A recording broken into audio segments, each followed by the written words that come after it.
What can be done for sunken, droopy eyes? My eyes have gotten worse over the past year. I'd rather not look like I haven't slept in years. Any suggestions? Thank you for your question.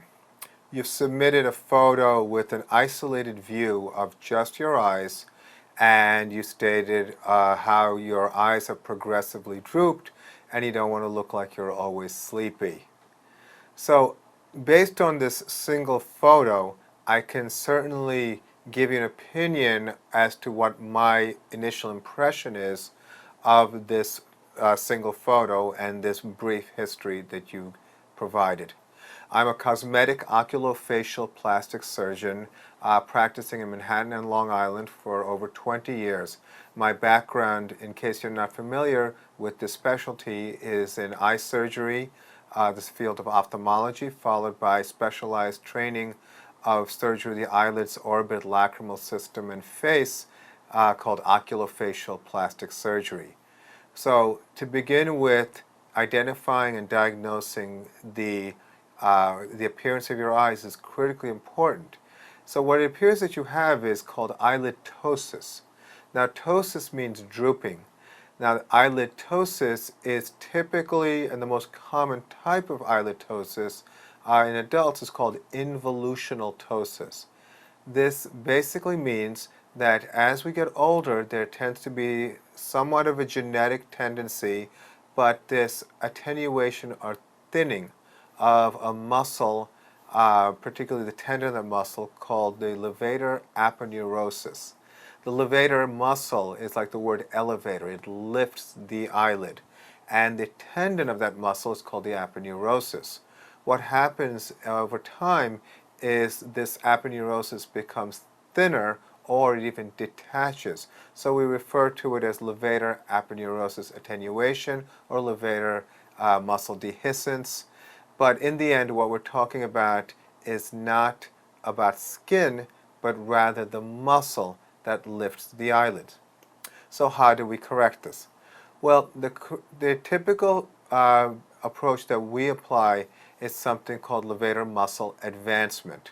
And what that means is under local anesthesia, we actually take the muscle that is stretched or detached, and we do this, I make this evaluation during surgery, and I move the muscle forward, restoring it to its proper position. Now, this type of surgery is very delicate, very sensitive, and is very much dominated in terms of specialists by our specialty, oculofacial plastic surgery. The reason is that this muscle, the particular muscle and activity can be very sensitive in terms of how it impacts the shape, height, and contour of the eyes. So what we do in our practice is we'll actually have the patient sit up during surgery. And that sounds a little strange, but when there's no pain because there's local anesthetic, I'm able to assess having the patient open and close their eyes both in a laying and seated position. And when I stand in front of you, we typically will have several of my assistants as well, and we all look and make sure that we like the shape, height, and contour. And once I make these adjustments, more than 90+% of the time, it's predictive that it'll look good after surgery. Now, one of the risks of this surgery, it does mean that it involves enhancements. As far as this muscle is concerned, sometimes the muscle tendon is thin or weak, or sometimes the stitches don't hold. There are a lot of different possibilities. Sometimes people rub their eyes while they're sleeping inadvertently. And so it is important to meet with the right specialist that can help you with this procedure. And in our practice, we do our procedures in our own facilities. We have our own Joint Commission certified facilities, which is the same body that certifies hospitals and surgery centers. And one of the things I tell my patients is that enhancements are part of the nature of this type of surgery if required. The results can be quite nice. Going from tired-looking sleepy eyes to open eyes is really a very nice, has a very nice effect on your appearance.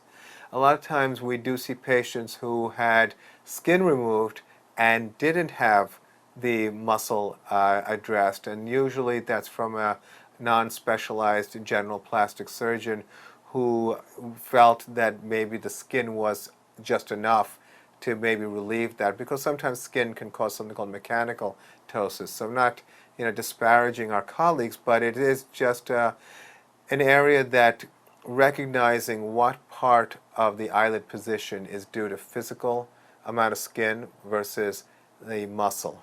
So at this point, it's ideal for you to now meet with qualified, experienced oculofacial plastic surgeons. That's my recommendation, and learn about their approach and their results, and get a sense of style and looking at before and after pictures. And also understand that there are going to be distinctions between doctors. Everyone can have the similar training, but practice is more about individual style and capabilities that are not always quantified by just background of training. So I hope that was helpful. I wish you the best of luck, and thank you for your question.